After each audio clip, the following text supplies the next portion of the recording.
Revenge is sweeter than candy, I'm still sorry, but this one is quite long. In my high school days, I took an accounting class. The teacher, let us call him Mr. S, was somewhat of a mean person. While he lectured once per week, the rest of the week was spent doing workbooks individually.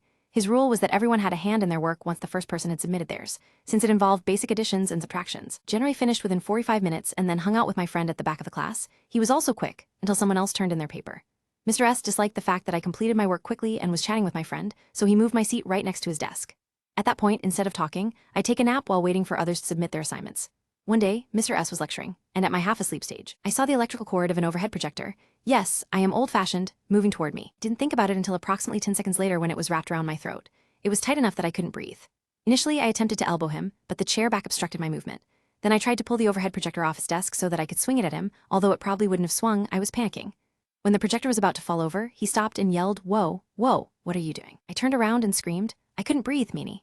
Since I was young, I didn't believe there was anything I could do, and did not inform another adult until months later. It was the guidance counselor, and she told me that there was nothing she could do, including reassigning my classes. If I were older and wiser, I would have called foul play and filed charges for assault.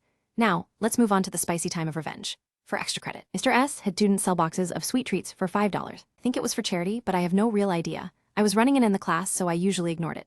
This time, however, I requested a box of treats from him. He looked extremely confused, but handed me one over.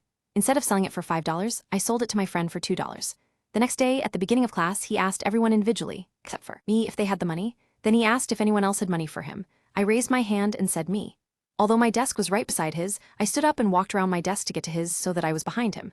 I then put my hand out and thum.